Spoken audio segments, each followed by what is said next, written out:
Hi, this is Charlie. Charlie Gandy with the X-Tex, the Cross Texas Trail.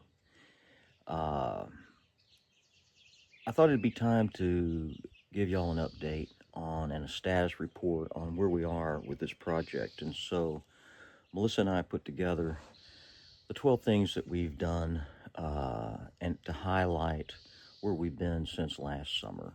And so I thought I'd take a few minutes and share that with you just so everybody's on the same page. And this is not about moving forward. That'll be a separate conversation that I'm very excited about, but it seemed to me at this point it makes sense to take an accounting of what we've done since June 2024. I was hiking with a buddy on the Lake Tahoe Trail and imagined a route, a target-rich route across the state of Texas, my home state, and a place where I knew that there were a lot of hidden gems that were behind gates and on private property and some more inaccessible public property.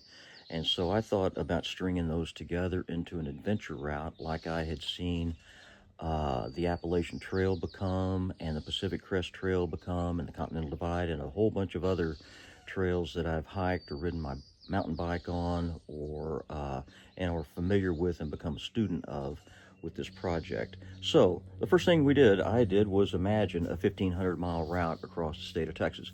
I'm not the only guy who's ever had that idea, and in fact, plenty of those people contacted us early on and are part on the team right now. I'm looking at you, Brandon Jacob. The second thing out of these dozen, we became sponsored last summer. This is in July and August. We became sponsored by Bike Texas. It's a nonprofit organization based in Texas that 34 years ago I had a hand in starting, and it's still an active organization. And we launched an inspirational and popular website and social media presence.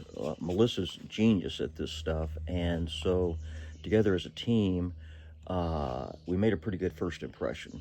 Number three, we announced our plans in Austin in September at a state trails planners conference. And we started receiving publicity about the X-Tex and a welcoming response from the media and people across the nation, far exceeding our expectations. It was an avalanche of exciting response to this big, crazy, impossible, imagined adventure trail for horses, hikers, and bikers through remote, rugged, and romantic Texas. That's what happened. Number four, also in September, we started physically ground-proofing the 1,500-mile route that I had used a couple of applications to using computer technology, map together a series of back roads and existing trails and a route that goes from Louisiana to New Mexico through some of the remotest parts of the state. Well, at the same time, we started recruiting veteran hiking, biking, and equestrian advisors for the project. And volunteer ground proofers. These are people who are going to help us check out these routes and see if there's better ones or if there's obstacles or whatever we can learn. We started doing that in September. We also set a fundraising goal in September of $40,000 to pay for our initial expenses. Good news is we raised almost double that in half the time. There's a whole lot of people out there that want to contribute their talent, their time, and their treasure to this project. And so, within the first 3 months, we proved that. We had all the money that we expected to raise. We had more people flocking to the website than we expected. Here's number six. Now, and this didn't all happen immediately, but in the last, 10 months, we've had 20-something landowners that have reached out wanting the trail to cross their property. I have been meeting with property owners across the state that are enthusiastic about being part of this legacy trail.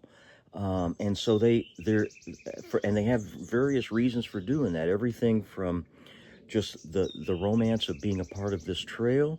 Some of them have hiked these kinds of trails before and want to be trail angels.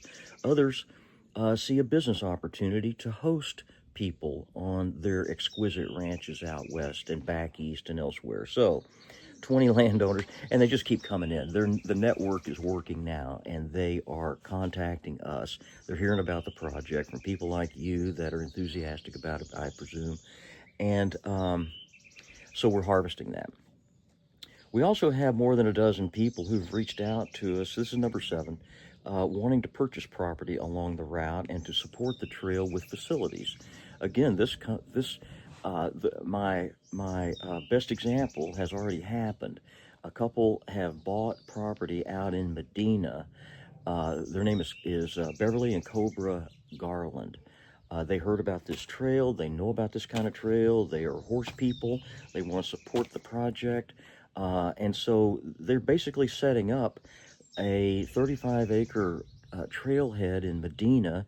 It's a 40-mile, say, 2-day hike over to Lakey, and then another couple of days over to Rock Springs, and then beyond.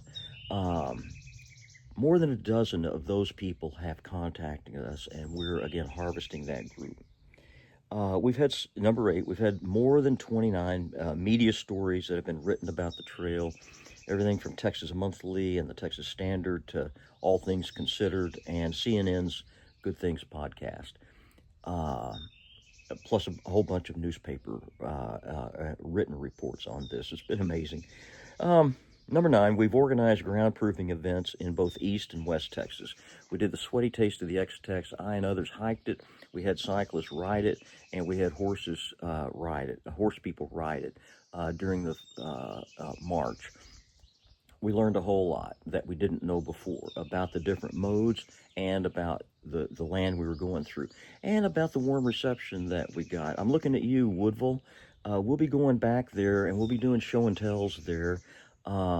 We found just such a wonderful people who thought the idea of riding horses through East Texas and through their town was a good idea.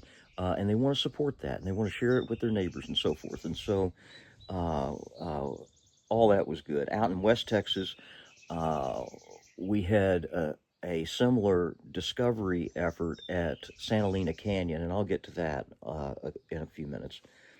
Number 10, we hosted show and tell events in Austin, San Marcos, and Sanderson. So that's me talking to a group of people who show up in those places about their place and about the trail coming through it and about what our vision is for the trail and how best to use the resources that are here. And we've had a welcoming reception, and we'll be scheduling more of those through the summer to share what we're up to and to crowdsource information about property owners that may want to host water stops for us and or overnight camping facilities and or resupply stops, things that we haven't found yet that they want to offer. Anyway, so that's what's going on there. Number 11. In this things that we've done in the last 11 months, we have discovered some hidden gems, such as Santa Lena Canyon. Some of the other hidden gems, by the way, are the enthusiastic ranchers that are opening up the gems on their ranches to this kind of adventure exploration for hikers, horsemen, people, and cyclists. In this case, Santa Lena Canyon, because of drought and hotter temperatures and upstream irrigation demands, is basically an arroyo. It's not flowing now except when there's a flash flood in the area, and that usually lasts for a day or so. Anyway, the point here is that just as paddling trips have been going through Santa Lena Canyon and down the Rio Grande for generations, now it's dry and hikeable. And we're proving that point on Santa Lena Canyon and then other parts of the Rio Grande, all the way from Rio Grande River around to Santa Lena Canyon. And so I am very excited about being able to hike where there's in and out of water, in and out of mud. There's some mud wrestling involved, and there's alligator gars and rattlesnakes and tarantulas. Uh, there, if you're still with me, it's also one of the most beautiful hikes in Texas. Santa Elena Canyon specifically is a geological cathedral that is an amazing place to paddle when there's water, and it's an amazing place to hike and wade and swim right now. And so that is the level of discovery that I am finding that we're able to take advantage of in looking at the existing resources in Texas anew, and from the perspective of a long distance trail. Number 12, we've grew our email subscribers to over 1,500, and the people interested in volunteering that have expressed that and returned, filled out questionnaires and such, is over 256 people.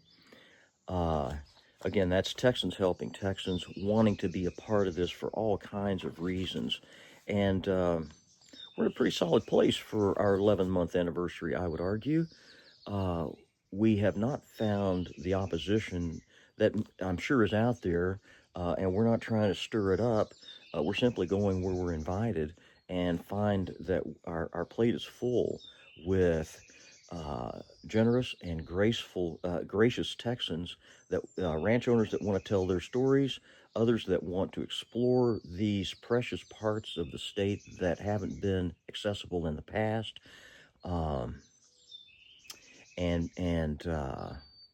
So yeah, I'm enjoying my role as a trail angel and organizer on this project. We'll be raising some money in the next phase of this for next fall's our inauguration season, where there's going to be sections of the trail that are ready for you to hike, bike, or take your horse on. Between now and then, there are groundproofing opportunities. If you're interested in that and or keeping up with everything else going on, our website, xtexas.org, is our single primary communication link to everybody. We'd love to have you on board. I can't tell you how being engaged in this purposeful project is one of the most rewarding things I've ever done, and I'm pretty sure it will be for 90% of the people who join me. So come on, let's go. Thanks. Bye.